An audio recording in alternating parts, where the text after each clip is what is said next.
kilometre-high fences, CCTV, a permanent military presence. Here, it looks like a prison, but yet it's not.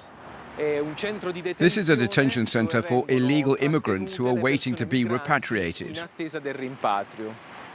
We're on the outskirts of Milan, outside the CPR, the Centre for Permanence and Repatriation.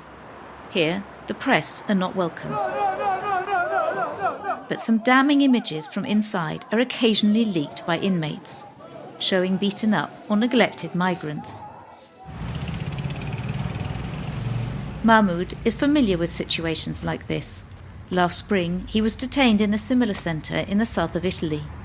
After 3 months, he was released with an order to leave the country. Today, he talks about his experience, anonymously. There were 8 of us packed into each cell.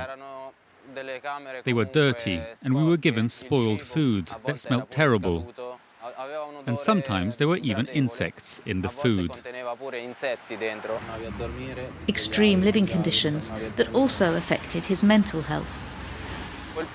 This place turns you into a different person. I felt so much stress that for the first few days I started taking drops of psychotropic drugs. But I stopped because I realized that it was not good for my health. The nurse would come by, she poured them for you and handed you the glass. They did it to keep us calm.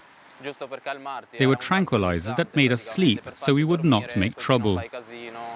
Dr. Nicola Cocco is aware of this practice.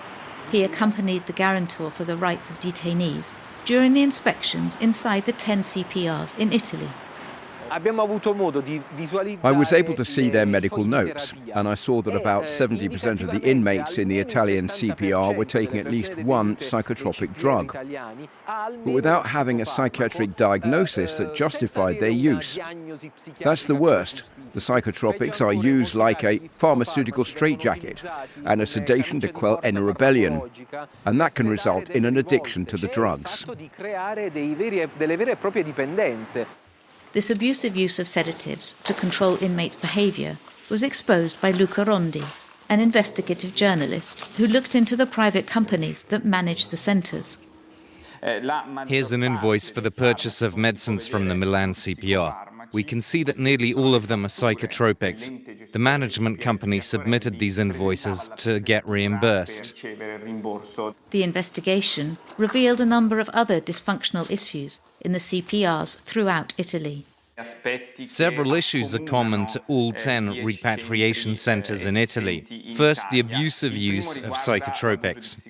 Second, there are irregularities in the attribution of contracts, often based on false documents. And finally, there are inadequate controls carried out by the authorities. Due to the lack of proper official inspections, some MPs are carrying out unannounced visits. Abubakar Sumahoro is originally from the Ivory Coast, a naturalised Italian citizen and an elected member of the Italian Parliament. Today, he is visiting the CPR of Ponte Galeria on the outskirts of Rome. As I am an Italian MP, it's one of my prerogatives. I can access these detention centres in order to collect information, listen to inmate testimonies, and verify their general state of health. According to data from the Guarantor for the Rights of Detainees, nearly 6,000 people are sent to CPRs each year. But due to a lack of agreements with their countries of origin, only half of them are repatriated. Buongiorno, onorevole Sumahoro. Scusi? Onorevole Sumahoro, per un'ispezione. Posso chiedere un documento? Sì. Our camera is not allowed through the gate. We wait outside and realise that Sumahoro's visit is taking much longer than planned. Later, an ambulance arrives. Nearly 3 hours after his arrival, Sumahoro comes back out, visibly upset. I'm in shock. It was a nightmare. I suddenly heard a migrant shouting at me. Run, come quickly, someone's trying to commit suicide, they're trying to hang themselves. I ran towards the toilet and I saw a migrant with a cloth around his neck that was tied up to the top of the window. And quickly, I grabbed him and lifted him up. And we yelled for help.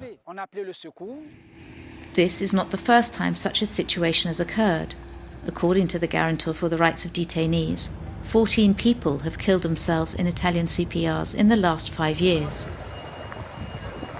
To put a stop to this, Bauducco Marro has proposed a bill in Parliament to close these centres. The European Court of Human Rights has sanctioned Italy in regard to the treatment of detainees in these centres.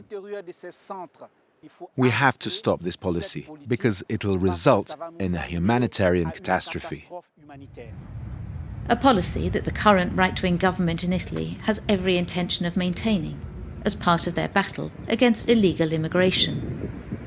According to estimates, there are nearly 500,000 illegal immigrants currently living in Italy.